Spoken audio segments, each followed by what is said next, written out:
Welcome back to Untangling Web3.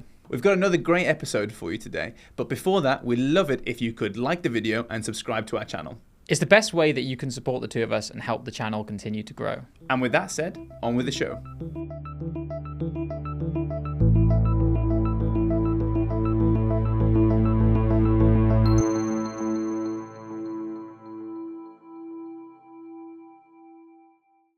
Welcome back to the Untangling Web3 podcast. Alec and I just joking about how I sound even more nasal than usual because it's obviously we're in the post-Christmas period. We're actually in the new year as we record this. And obviously, we've got the perma-flu or whatever the hell's going around. But we're going to power through and we're going to look at today a quick review of our 2025 on the podcast, what happened in the tech world, in Web3 and crypto and AI, of course, and then look ahead to what do we think is going to be, dominating our headspace in 2026. So yeah, Alec, how was your Christmas, first of all? Yeah, it was good. Also had this perpetual flu. So I think I've been ill for the last 4 weeks. We haven't really seen each other too much lately because we've been so busy with other things. So it's actually nice to get back in and record. But yeah, it's been good. I'm happy. Like right now, I'm completely snowed in Wales. So it's a good time to do nothing but sit here and talk about tech with you. So yeah, excited to be talking about it. Yeah, well, it's nice. At least you're getting, the proper Welsh experience there, Alec. I'm glad you've got the snow. But yeah, so let's just kick straight off. I think there's a lot has happened. We've obviously covered some of the major stories in the year, in all of Web3, but crypto in particular has had a bit of a wild year. So I think maybe we should just start with reviewing what happened in crypto, because in many ways, I think this is the year that most of us would agree crypto kind of went fully mainstream, and not from an adoption perspective necessarily, but maybe from a legitimacy perspective. And I'll come back to that point in a second, because it wasn't a year of crypto being fully legitimized for everything, and there were also many instances of problems in the industry as well, or potential misuses of the technology and the tooling and the tokens as well.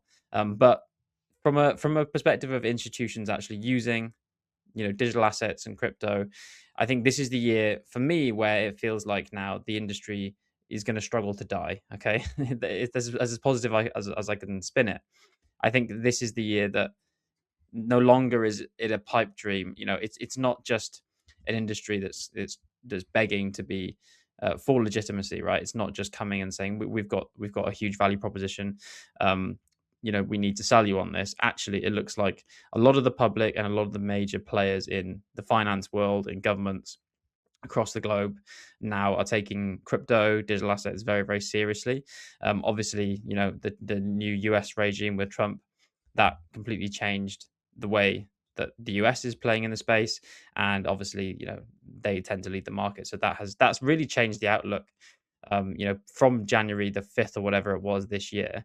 And it's been pretty much one-way traffic from then. But yeah, what are your thoughts on You the year say in crypto? one-way traffic, but when you look at the price has definitely not been one way. I think the hope that a lot of people felt at the start of the year has kind of subsided a little bit maybe, but we can go into a lot more detail on that in a sec. I think one of the things you said that was quite interesting is it's definitely not going to go to zero. There's that Michael Saylor quote that you always see him pushing out. There's Not financial advice. Not financial advice. Bitcoin either goes to 0 or 1 million. I've seen him saying that more and more lately, which is quite interesting. So that means it's going to go to 1 million, but not financial advice. I think that it's hard to decouple talking about institutional adoption without talking about the current administration. That was the real turning point in a lot of people's minds. Was the current administration meant that regulation would be a lot friendlier. That would mean that institutions could move more comfortably, especially in the US, and that's where all the money is effectively, and that would drive sentiment and speculative demand. So some of the first things that happened at the start of this year were the ETF approvals, and everyone was like, "Okay, ETF approval, what does that mean?" We've done a lot of episodes on it. We talked to Johnny Garcia about it, and that is basically making crypto accessible to big investors, to big hedge funds, having the BlackRocks of the world basically put your crypto assets into an easy investable device, so you can basically plug some money into it as a retail user or an institution or whatever, and you get exposure and access to crypto. And everyone was like, well, this is going to mean much more demand for crypto assets and the price is going to go through the roof. And it did. When we look at the start of the year, the pro-crypto administration, ETF approvals, institutional adoption, all this kind of stuff meant that Bitcoin rallied past 100K on all this kind of optimism, and that was extremely exciting. And that kind of continued for quite a while, right? Like this was the first part of the year, like was huge for crypto, Bitcoin prices, all this kind of stuff. I think we hit near highs in October of about 120k. Like that's huge. That was absolutely Mm. epic. Like everyone in the space was very happy. And then some of the negatives came in with the current administration around tariffs. And I think this really emphasized the fact that Bitcoin isn't an insular asset. Like it isn't kind of self-contained, right? It's very exposed to macro trends around the world. And like I think that was one of the most interesting things is that the tariffs that kind of happened and affected like global stock markets, global everything basically, also had a huge impact on Bitcoin and crypto. And we haven't really fully recovered from that position. Yeah, I think it's a good point, and I'm glad you call me out on the one way traffic point. I guess I should have been clearer. When I say one way traffic, I'm not really talking about the price. I'm talking about in terms of the industry moving from strength to strength, right? Mm, And it being accepted by more organizations, people becoming more comfortable with it. But yeah, in terms of the speculative asset, the speculative side of Bitcoin and other crypto, I think you're absolutely right. People, there was to some degree priced in, but to some degree maybe not. There was a lot of anticipation around, the regime change in America when it happened at the start of the year. You obviously had a bunch of big changes that came with mm, that. You had the executive orders being signed immediately for Bitcoin Strategic Reserve, right? That was a big moment that had been anticipated for a long time, um, but still significant nonetheless. And this is all following, as you said, the ETF approvals from the previous year. Like this is building on further levels or layers of legitimacy, and kind of putting this in the hands of your everyday investor as well as your institutional investors. So you had the big events like the executive order. You have crypto task forces springing up. You have people at the highest levels of government now mm. being employed to look after the strategy around Bitcoin and other crypto, right? So I think that's kind of where I'm coming from. I get you. Um, but yeah, I think one thing I've noticed I think more than any other year we've been doing the show, because we started this in 2023, Mm, and I found it interesting. We actually had I remember one of our previous guests mentioned how uncorrelated Bitcoin is from other stocks. It was something mm, like 1% correlation or something strange like this.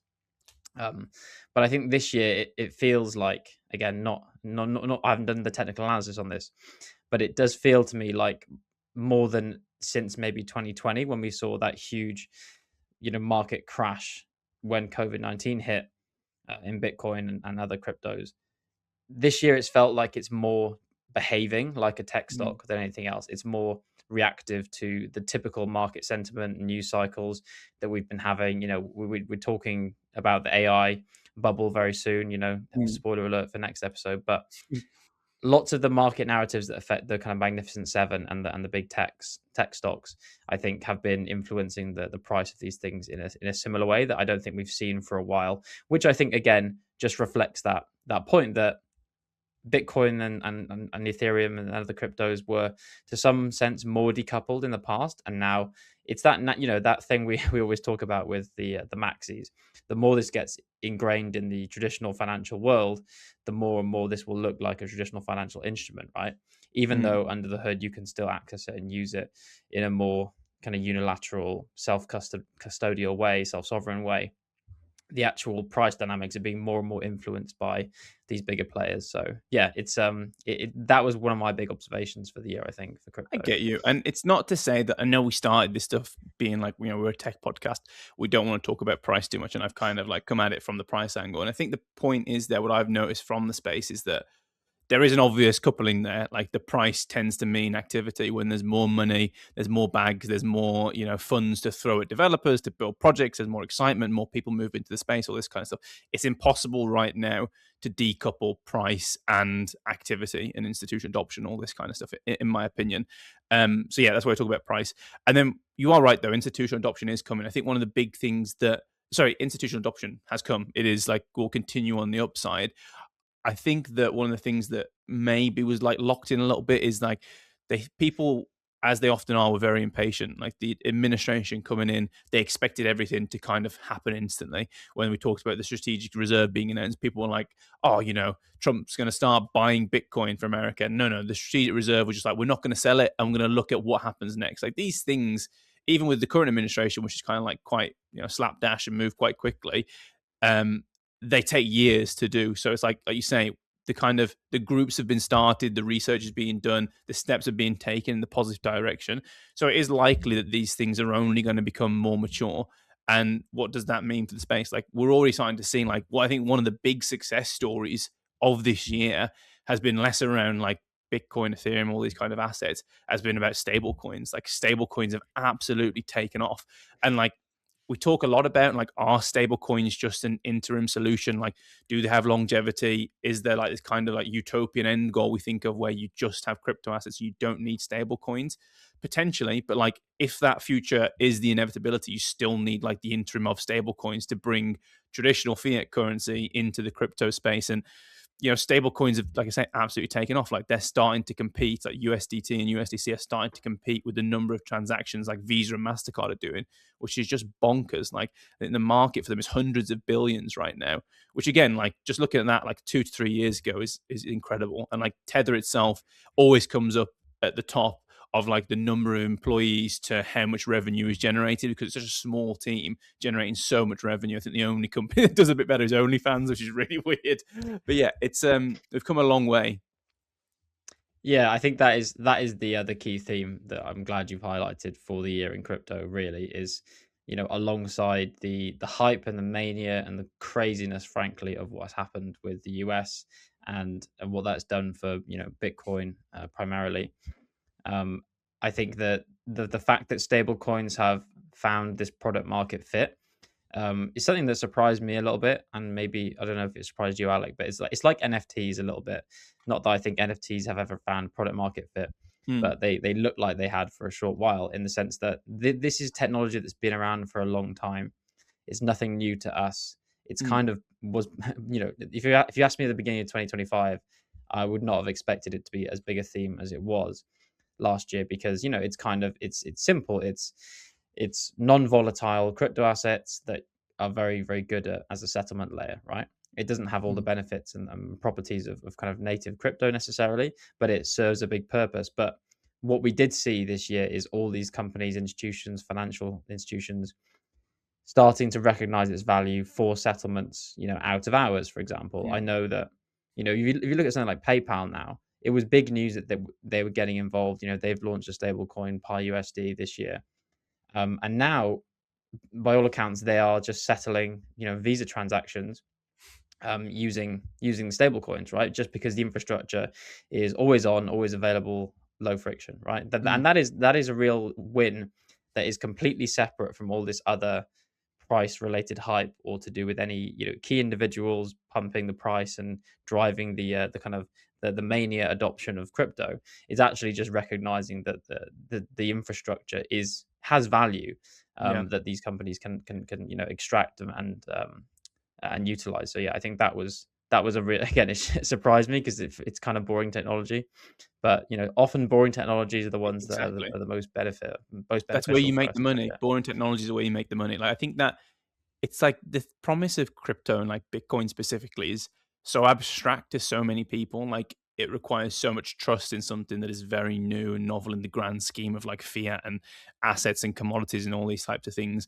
But when you talk about stable coins, again, it sounds simple, it sounds really boring, it sounds really safe. But when you're talking about like $1 trillion industry and you say, okay, I can make it slightly faster, or I can give you 24/7 uptime, like that is huge, right? And that's the kind of like the incremental steps that big institutions do tend to want. Like they don't want to radicalize absolutely everything and overhaul their entire system. They want to make micro improvements and squeeze efficiency out like as easily as possible. So that is kind of, when you like, it's kind of easy to say like in hindsight to say like that is obvious, like that is always going to be a massive game for them.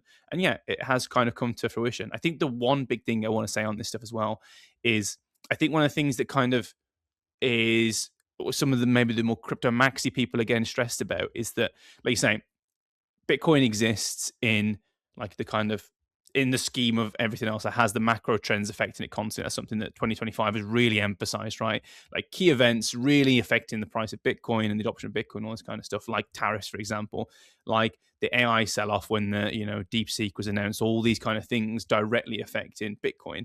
And I think one of the things that has shocked a lot of people, or surprised a lot of people, is that Bitcoin is being treated like a risk asset.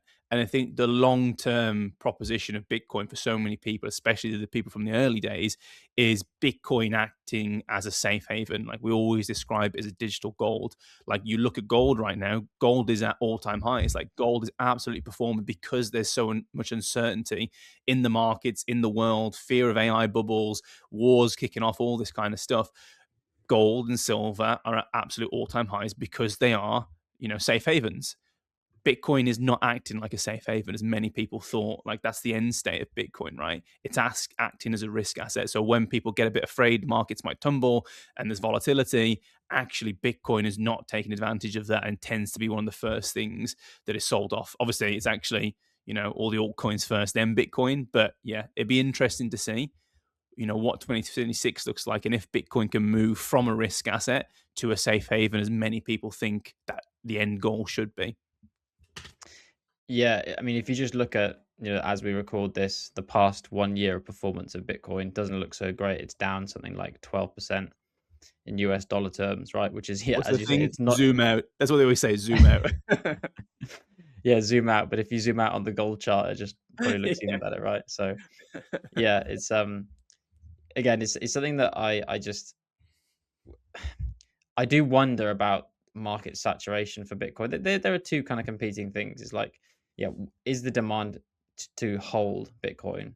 Because at this point, as we say, like using Bitcoin is not exactly what people are there, buying it for. They're not acquiring Bitcoin to use it in any meaningful sense, apart from to hold it and save it as a potential inflation hedge, right? As a store of value that will outpace inflation ultimately. But isn't that what you Um, do with gold? Isn't that the same reason people buy yeah, gold? I just mean in terms of the reason you could have bought Bitcoin 10 years ago, right? The promise of this decentralized financial future I get you. where you can pay outside of the, or separately to the existing systems. Then you say, well, how much value can a system like that capture? Well, now the question is more, okay, how much value can the system capture if it's purely this kind of asset and store of Mm, value? Um, and that's the question is, what's the ceiling on that? Like what point do we hit saturation? We've got all these, you know big companies offering, like even in the UK now, we've got exchange traded notes. You can buy exposure to Bitcoin in a tax efficient account like an ISA, right? So mm. it's not hard to get it to get hold of Bitcoin these days. It's not hard to get hold of exposure to Bitcoin. So, at what point do we hit that ceiling? Does it just keep increasing? I don't know. But obviously you do have that scarcity baked in. So yeah, I'm be interesting to see, like, well, if there's a second year of this kind of performance, then will people still be quite as bullish? Will Michael Saylor, will his plan continue with Yeah. strategy? I don't know, but yeah, I mean, I don't have it. I don't think I have any. I've given up predicting things in crypto because I just think it. Oh, You that's a never know cop out. what's. Come on, you got to predict something. You got to give us something Every for year I say, 2026. uh, ugh. I mean, I don't know what is there to predict, right? Because that's the other thing. I think, okay, my prediction is a boring year. There we are. That's a different type of cop out. But I think a lot of the bounce to crypto and Mm, Bitcoin that were being talked about for the last 3 or 4 years, right? With a second Trump presidency, with a change in SEC, with new regulation, like we've had all those things happen now. What with adoption of the big TradFi, institutions, what's left? What are the big events coming up that can boost the industry? I don't necessarily see too many right now. So I feel like this will be an interesting just kind of consolidation year, in my opinion. And I think this will be one of those years where, who knows what's going to happen in the world next year. This will mm. be a one where it's really interesting to test that hypothesis of store of value. Like, does it play out as one, or does it continue getting spooked by what happens in the markets? Because if it doesn't perform well in times of crisis, then maybe we do go full circle and we're back in the danger zone with it. But yeah, I don't think I have any more meaningful prediction than that for crypto. That's fair enough. I think the big thing will be is like if traditional fiat systems really start to capitulate, and I think that Bitcoin's success outside of just no, within the spectrum of Bitcoin's success is about how much people want it, right? And how much people trust in it. And it's as simple as that. I think that what will accelerate Bitcoin's success is capitulation and collapse of fiat systems. If people start to trust less and less in fiat systems, if, say, the US or Britain or Europe or whatever it is starts to overinflate, print more money, there's less trust in reliable institutions, that kind of thing, I can see that Bitcoin becoming more and more adopted, less outside of the regulation. This important person says this, I'm going to speculate to this, more about everyday people being like, oh, actually, I don't trust that my money is worth what it was 10 years ago, 5 years ago, a year ago. I am starting to see that things like Bitcoin could be a means to hedge against inflation. Is that going to happen in a year? No. But I think that a lot of the big players like the Coinbase of the world are starting to get smarter in their pitch and starting more and more to be like, pitch it towards your pound was worth this and could buy this 10 years ago. No, it can't. Bitcoin can. And yeah, there is still something around the volatility and the stability. Like you look at the actual price of Bitcoin, how is that a hedge against inflation when it halves over the course of 4 months? But I think, yeah, it'd be interesting to see if like the definite prediction is that fiat will continue to depreciate and like your pound is not worth your pound. So yeah, let's see.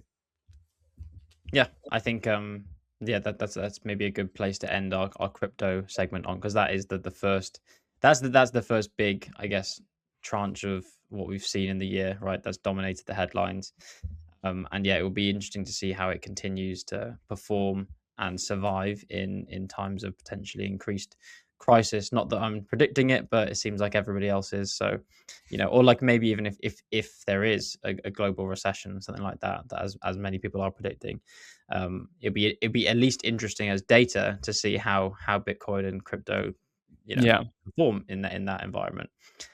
So that's one good thing that could come of it, even if that might be the only thing.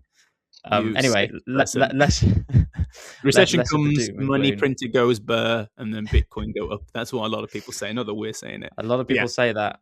Will it be true? But anyway, the other thing a lot of people are talking about this year, obviously, is AI. Everything AI. Obviously, we covered robotics and the nuances of how that relates to AI. I know you're going to want to talk about this as kind of the other big theme of the year. So yeah, why don't you kick us off with what did you make of the year in AI, and what was interesting for you? I think AI has kind of become quite ubiquitous, which is not. You Is it don't say. surprising?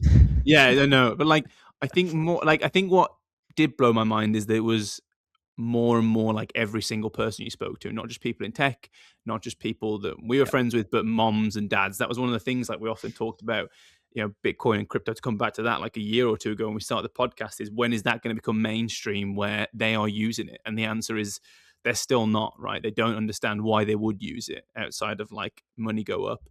But AI is different. Like their killer application. Do you remember when we first started this podcast? Like early on, we had the Chat GPT corner, like Yes. how new and novel that seemed like 2.5 years ago. I mean, we quickly Yeah. dropped that We because thought that was a great idea. yeah. Well, we realized that you and the robot were quite similar in terms of tone and delivery, so we thought we'd only have one, and you got a bit jealous. But I think the obvious thing is, like, say, 2025, like before 2025, usage was uneven, shallow. People didn't really know what it was. 2025 was the year that it became an absolute household name, and absolutely everyone I know uses AI on a weekly basis. Like, which I think, could we have predicted that at the start of 2025? No, I actually don't think we could have. I didn't think it would be as commonly used at the start of the year as it is now. Like that has really surprised me. But I think, yeah, it's been an interesting year where it's gone from maybe 20% of people I knew using models on a regular basis to now basically everyone, 80 to 90% of the people I know are using AI models on a daily basis. And I think maybe we are slightly ahead of the curve in the UK, in the West more generally, and that probably isn't like an accurate depiction of like what the global setup is. But there are some positives and also a lot of like disadvantages to that as well. Yeah, I think you're bang on there. Yeah, this was a year where it felt like everyone and their mum was using AI. Like just some kind of anecdotes. Like I very early in the year, I used I think it would have been just Dali at the time because it was good enough anyway. I made a birthday card for a friend based on a photo of them, and everyone was like, "Oh my god, that's hilarious! That's amazing! It looks just like him. How did you do that?" It was very wholesome. Actually, it was just showing them in it by the hills. No. Um, but so that was like, I was quite impressed with myself with how well I was able to use it then. And then, yeah, throughout the year, it's been like, oh, this person's generated this.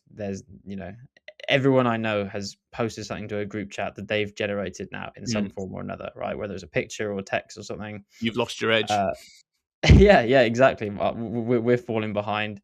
And obviously, I think I've also noticed, we both work in the industry, so we've been used to the tools for a lot longer and the vernacular of it. And now in this last year, I've noticed like all my friends, anyone I know, past colleagues, etc., they're now working with these tools because their companies are, you can feel that pressure from the companies to we need to be using AI, right? We That need is a to, even if it's huge just thing. And do you remember, like, before this year, like, before 2025, there were, like, a lots of internal bans, right? Lots of legal yes, IP yeah, concerns, companies prohibiting the use of AI because they didn't know what it meant from, like, a regulatory or implication standpoint as well. That completely flipped in 2025. yeah, I agree. It feels like the kind of the floodgates have fully opened. Like people are those conversations around. I think there is a lot still to be said, and there will be a lot to be said on ethical AI. But Mm. for a lot of people, it felt like in this year the horse has bolted. There's no time to sit around and argue about the merits of should we get involved with this. It's like we have to get involved with this because everyone else is, right, and Yeah. there'll be recriminations later. We'll deal with the fallout in 5, 10, 15 years time when we realize it was all a big mistake. But yeah, Mm. you can see how everyone's companies are saying, you need to use Copilot, right? Or just in the small tasks. And now everyone has this kind of low level, in the same way that I imagine, when we were like, I guess 2 or 3 years old, people were being introduced to like word processors, right? And like Mm. everyone was getting this, how to use the Microsoft Office suite, right? Back in the day. Now it's just another workplace tool, which is quite a powerful way of adopting a technology when it's mandated through workforces. Like obviously that's gonna get everyone, involved in using it. But it's obviously increased the education around it as well, which is interesting. Like, yeah, you can talk to anyone about it. The other thing I've noticed is just how prevalent AI content is. Like AI slop. FUD. AI slop. Yeah, yeah. Everything is AI slop, and it's not just Twitter anymore. It's like whenever I watch the TV now, I like 2/3 of the ads. I'll be like, was that AI? About 1/3 of them, I'll be like, that was definitely AI. You can really tell, like It's like that game the show, ones you it's don't like, try. is it cake or something like that, where it's like you don't trust anything anymore. Anything could be cake or AI generated at any time. Do not trust anything. I think, yeah, I agree with that. The social media landscape is awful right now. It's like dystopian where everyone has the exact same format. Everyone says things in the exact same way. It's the exact same opinions and insights being copy pasted across the board. And it's really depressing. I think like we've lost individualism. Like I have stopped engaging with social media as much because I'm not getting interested insights from there because everything's just AI generated. I can get that from my AI. I don't need to go on LinkedIn. But also I feel less ready to post on there. Like I feel like you've either got to go down the conform and it's all AI so no one has a voice anymore, or you go down the opposite route and try and go human and have all these errors, and all of a sudden like you're losing the ability to be creative because you haven't written anything in like 6 months. So yeah, I think that the social media is really dystopian right now. I think the workforce stuff, like I think it's worth bearing like another minute on that, just because I think it's so interesting that like you say, the floodgates completely opened. Every company rushed because rather than just the benefits that could be had from it, more and more they saw the risks of not having it. And I imagine a lot of that pressure came from the big AI companies, came from the consulting firms that are in the pockets of the big AI companies saying, if you don't adopt this, you're all going to go out of date in a year's time. But these changes take a long time to really become core workflow stuff. I think like to adopt AI into a company of like 20,000 people or some of these huge companies, it takes months, if not years, for those workflows to become common practices. I think like you read a lot in the papers, and so who reads papers anymore? You read a lot in newsletters about like a lot of companies that have tried to adopt AI strategies haven't seen the types of returns and productivity and output they expected. But like I say, these take months and years to kind of really come through. And also, you then see like, okay, they were using Copilot, like the first version or something like that. And like, who is using Copilot? Like, it's just that is not like cutting edge frontier stuff. So I think like as companies become more in tune with the solutions, as they can take more risks and move to more frontier models as well, they're really going to start to see like the productivity gains that they're expecting. But individuals are loving this stuff, like developers, analysts, all these people Mm. that had to pull from many resources, condense things, turn it into an output. Like they are seeing huge benefits from this stuff on an individual local level. Yeah, I think that that's a really important point is about the frontier models as well. That I think was a huge feature of 2025 is that okay, the last couple of years you've had the big names like OpenAI, Anthropic, Google duking it out trying to be, the best.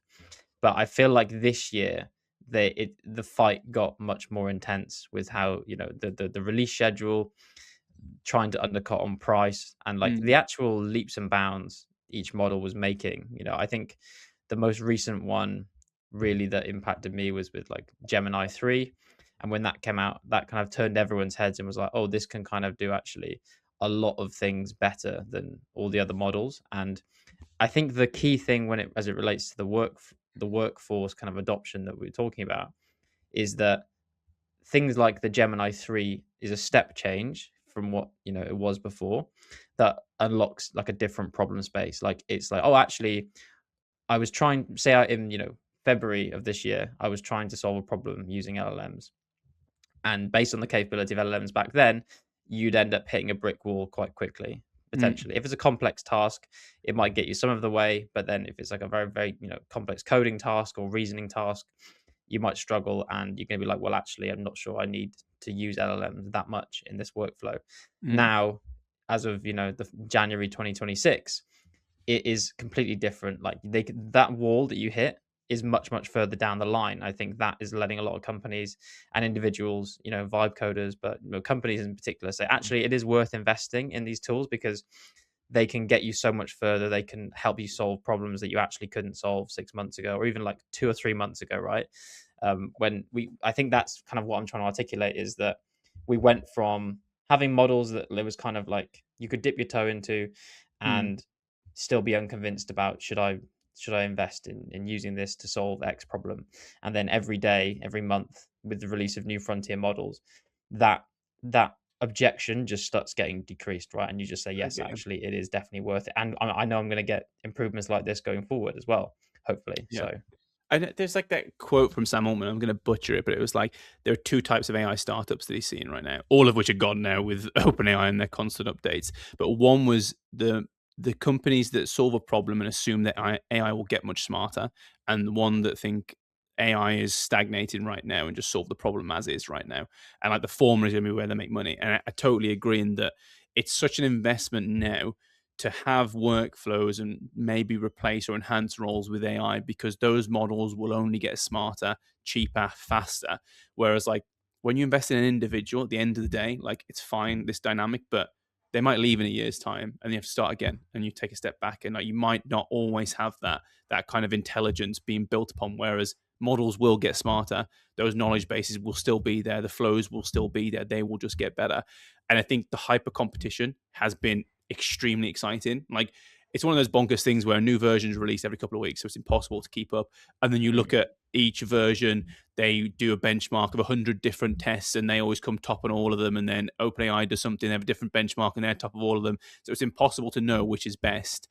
But I think most people don't care about what is best. I think that they are converging. I think the difference between Claude, GPT, and OpenAI and Gemini is close enough that it's quite hard to tell the difference. I think some of them have edge cases where like Gemini is really good at doing like big context, lots of research, like maybe more scientific problems.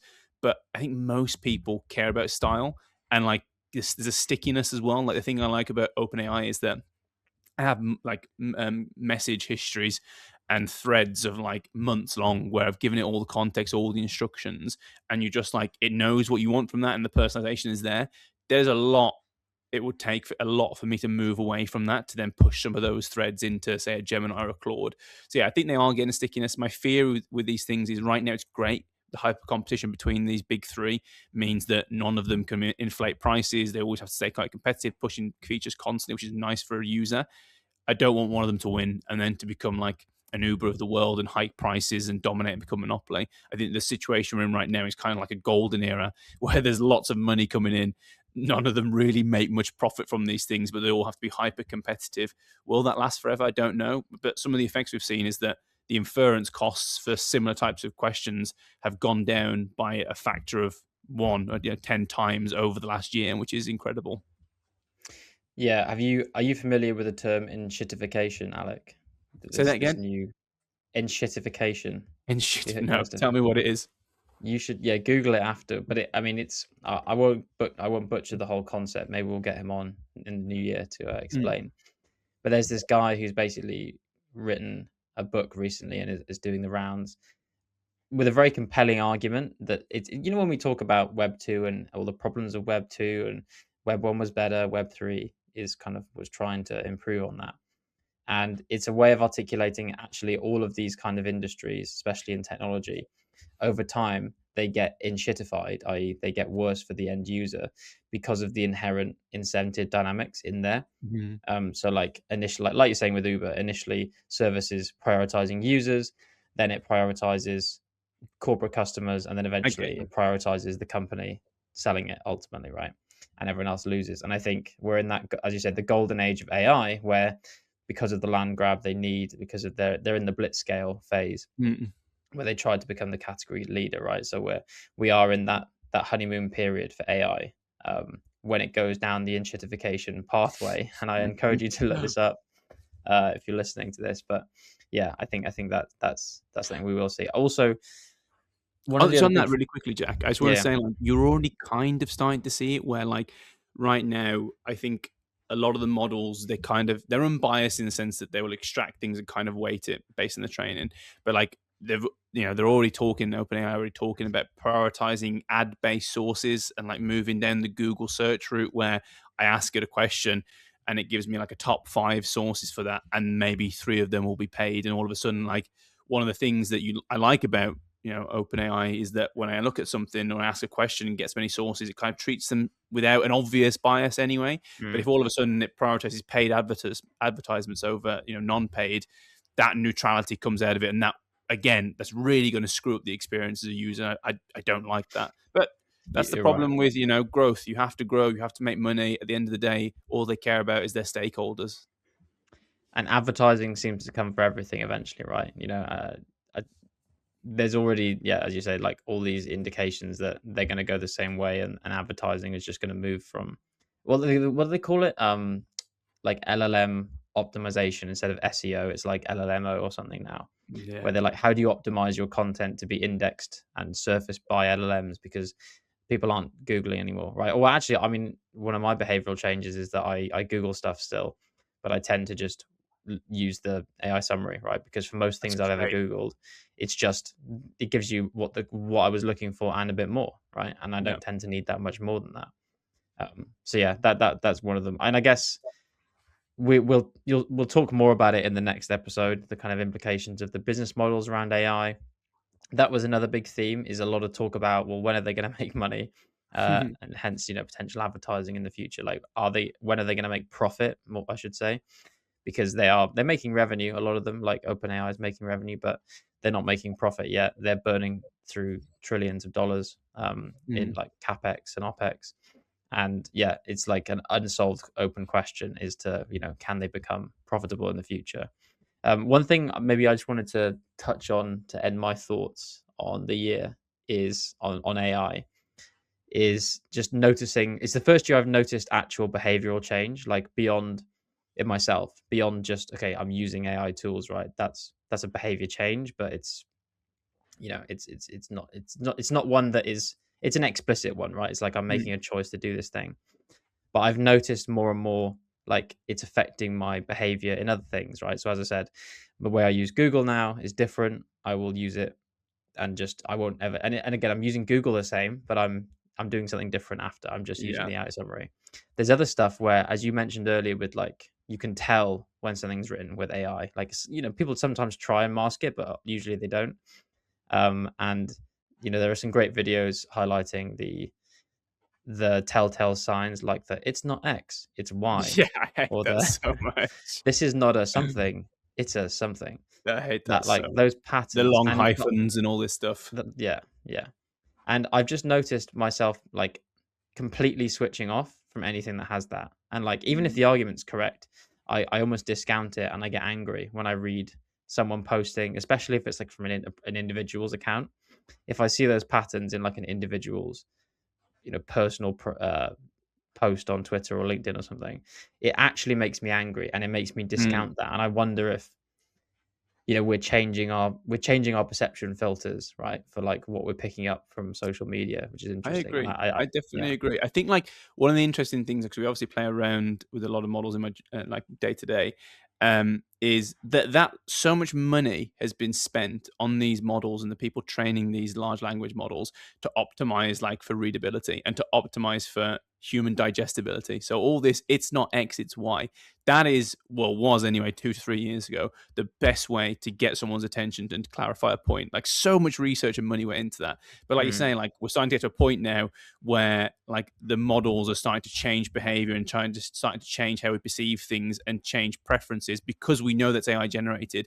I think if it was just coming from the model itself and you're asking a question, it did that, you wouldn't care and that would be fine. But it's the fact that people pretend that it's their own personal mm. opinion and they've written something fresh and novel and insightful, and it being AI that really pisses people off, not the actual form itself.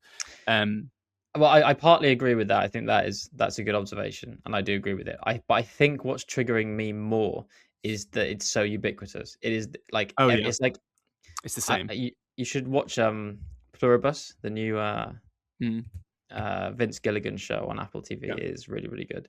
But it reminds me of that show, and I won't give anything away there really. But everyone is parroting the same style, and it's like Yeah. we're losing the art of communication already very quickly. Like in a digital realm, definitely. But then because we've become for the last 15 years so dependent on digital communication, and we do less and less of it in person, then when I start hearing these things in person, like I haven't really heard it yet, but when people come up to me in the street and they start saying it's not X, it's Y, I think then I'm gonna actually lose my brain. I'm gonna start crying. That's funny. That's the prediction for 2026. Jack Yeah, starts crying when someone says have it's a not X, it's breakdown Y. in the street when someone says it's not X, it's Y. No, but I think like that's a good recap of where we're at. I think for the year ahead, like my prediction, I think maybe it's an obvious one, is the way that most people are using AI right now is still quite shallow. It's very much like question response, Google something, get a quick TLDR version of many sources in one go, write this in a different way, change the tone, check all this kind of stuff. Fairly simple. I think that we're going to move from AI answers questions more AI handles processes. And right now, we don't really use AI to make decisions. I think most people don't anyway. I think we're going to move more and more to AI making decisions and just giving you the final output. So rather than you reviewing each step, letting AI handle an entire workflow, it gives you the result and you just sanity check it. I think like some of the tools that I'm typically using, really recommending a lot of people use, are agent frameworks like NAN, LangGraph, AutoGen. Like these are really epic to kind of have AI working within itself, running for minutes, if not hours, to handle a request and to produce some dialed output at the end. Like you're seeing huge growth in these systems. Like it can filter, it can prioritize, it can follow up, it can work out what you need to see, what you don't need to see. I think that the reason this stuff is really going to boom in the next year is, like we said, like AI is starting to become cheap enough and ubiquitous enough that you can run it continuously, not just like question and answer step by step, episodically. The context is getting much bigger, so it can really handle like hours of processing, hours of responses in one go, many, many emails, many, documents. And the final thing is like integration, like tools like NAN, they can integrate with almost any software, your emails, your Gmail accounts, your Google Drives, your social media, all these things. But yeah, I think there's going to be a massive move from more chatbot style, which you've seen in 2025, search engines, questions, answers, to handling entire workflows, handling entire processes, using its own judgment, and you just seeing the final results. Yeah, I think that's a solid prediction. I think also one that is based on a little bit of what we've seen in 25.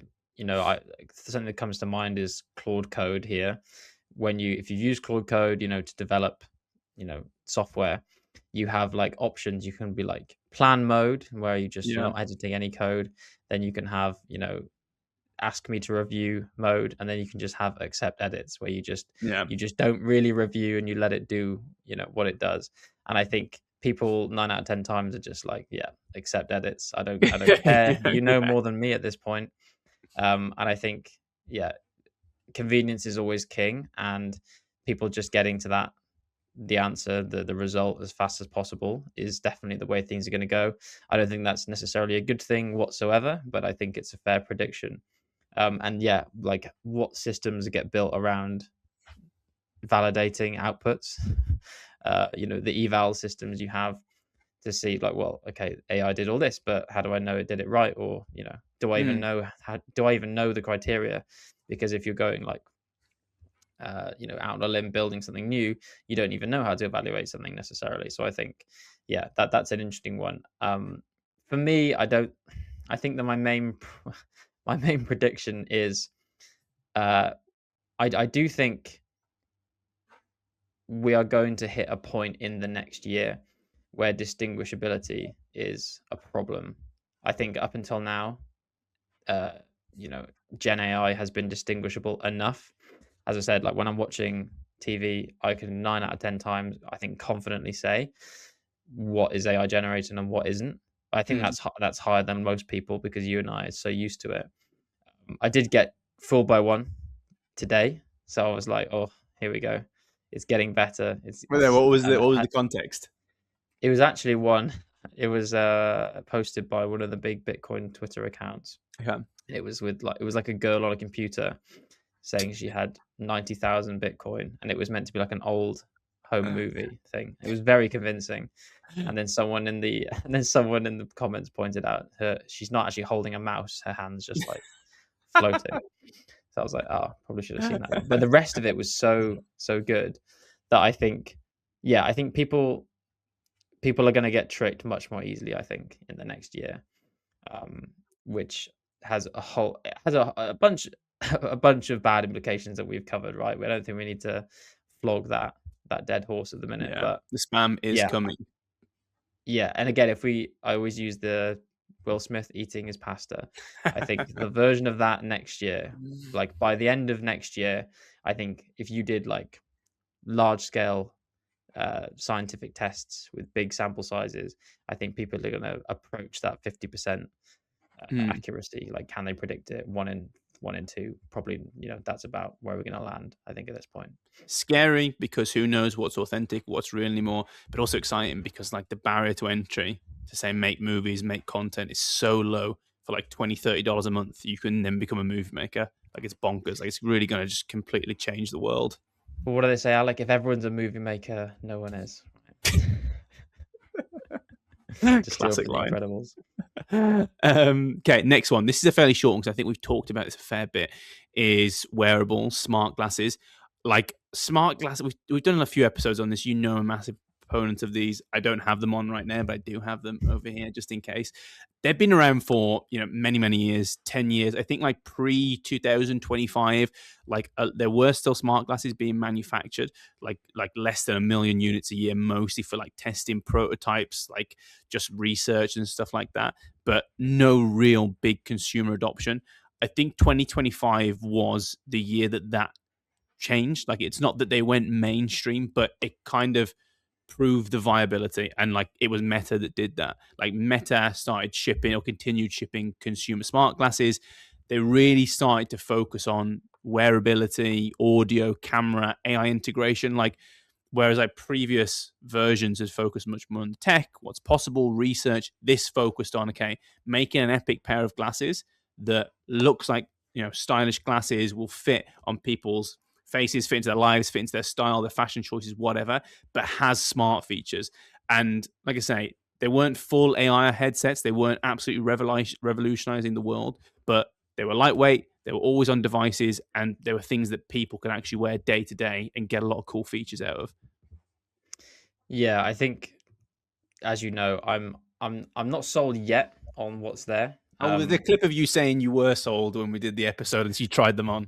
I think I said I was getting close to sold. I'm sold that there is potential there. I think we're still a little way off, but I think, yeah, for me, like this was the year where I could see where it's going, and I can see some really good use cases for it. Like there are definitely benefits of this new wearable category, and I'm excited just from a possibility standpoint of what can they engineer from it. But yeah, I think, yeah, will they do it in 2026 is another question. I think we'll see some interesting improvement by the end of next year. Huge But prediction. I think we'll see some my interesting prediction is that improvements. my prediction is that you will buy whatever Mark brings out next year, and I won't. That'll probably be more like 27, 28. I think that so like in 2025, Meta sold, I think they reckon around 3 million 3 million devices, 3 million pairs of smart glasses.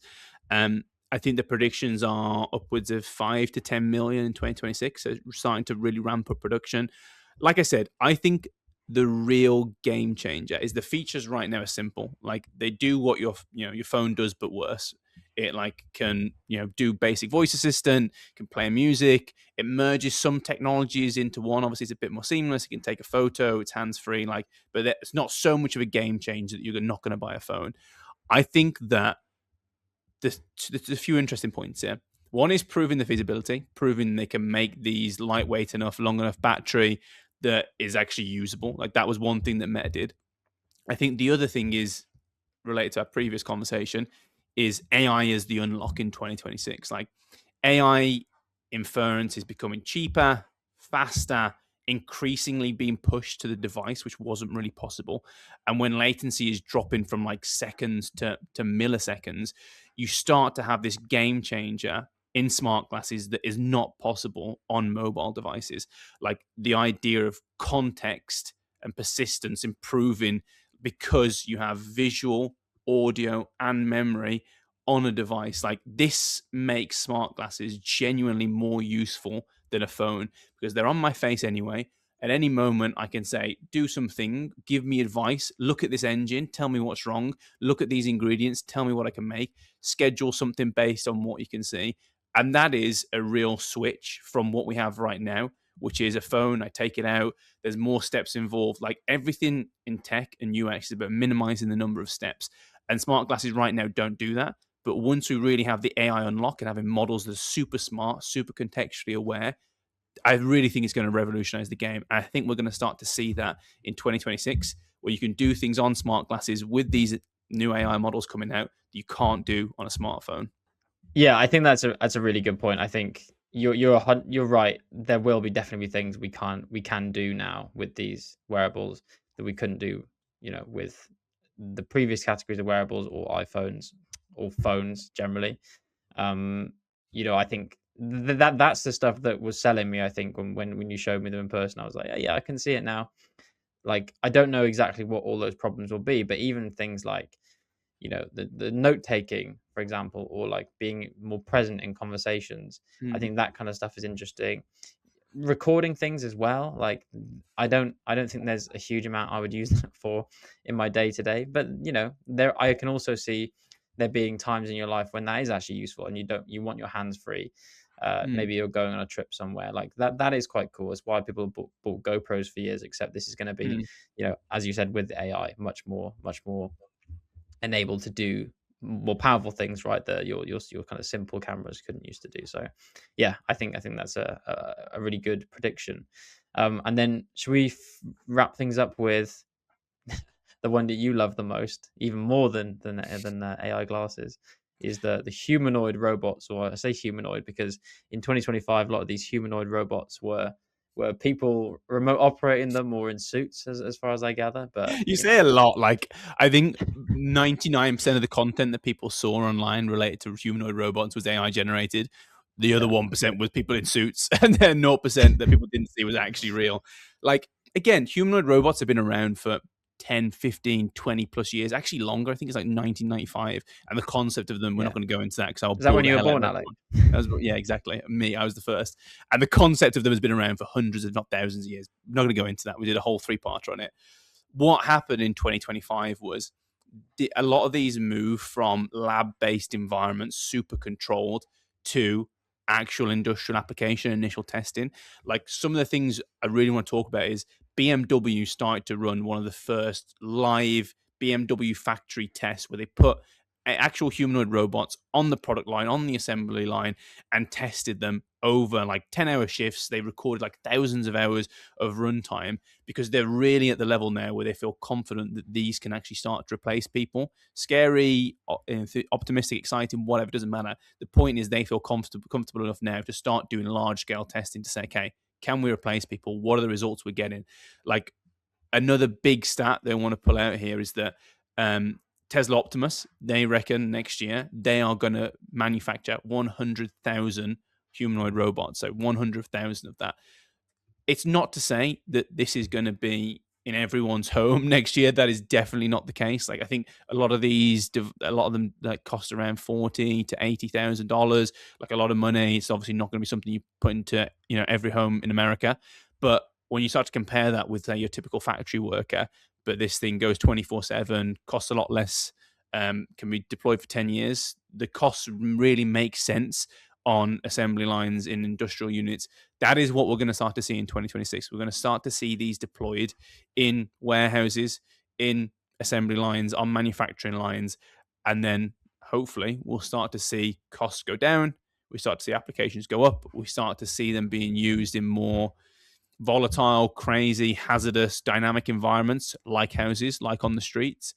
And I'm hoping we get that in 2027 maybe, but let's see.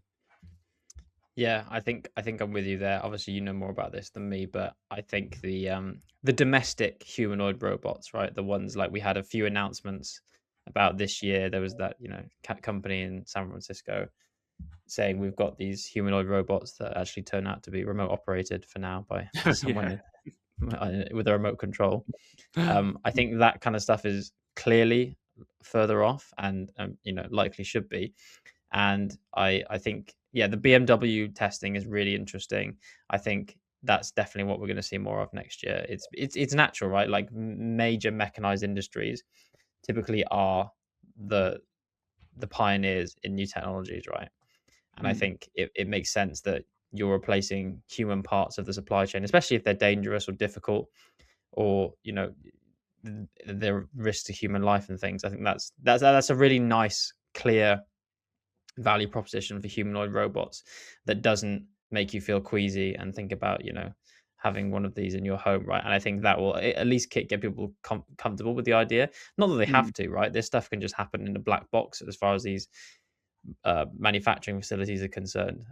But it's a great way of, like, again, getting data, the testing phase, getting data on how humanoid robots can work and how to improve them generally, even if it only ever gets as far as industrial applications. I do think eventually we will have them in a more domestic setting, but I think this will be like a year of consolidation of all that testing phase too. Exactly. And to bring this full circle, like it's the reason that stablecoins succeeded so much more than crypto did this year. It's the micro enhancements and like improving to things to say make them 24/7. Don't overhaul an entire system. So much of the world is made for humanoids. So much of assembly lines, industrial kind of setups is made for humans right now. You don't want to change all that to move it to like a conveyor belt style thing or to make, kind of edit it to make it usable by an industrial robotic arm or something like this. Humanoid robots fit into existing workflows. You can just have them slightly cheaper, slightly faster, 24/7 uptime. They're going to be bought in huge volumes. I think that's what we're going to start to see in the upcoming year.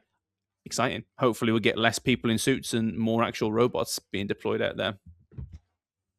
Yeah, well, I think that's a good way to open the. I think we've got actually quite a few fairly positive predictions, coming up. We think broadly that crypto might have a slow, quiet consolidatory year, but it's going to be an interesting data point for us. AI, well, I was a bit more pessimistic about AI. I think we're going to see the slop become less sloppy and more. It's going to be as ubiquitous, but but harder to distinguish.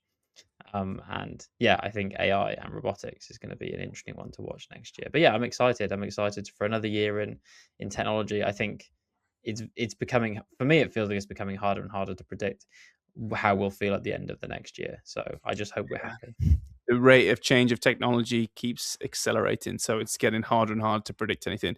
But this is our second, full year, I guess. The second start of the year we've done, 2026. Calendar, yeah. Yeah, there we go. Like, very excited for 2026. Let's see if any of our predictions hold up. And yeah, thank you for listening wherever you may be, and join us next time to untangle a little more of Web3. And I hope you had a good Christmas and New Year's. Thanks for tuning in to another episode of Untangling Web3. Don't forget to like and subscribe and to follow us on social media. It really does help us out. The views we express here are our own and do not reflect the views of our employers. And with that, we'll see you next time.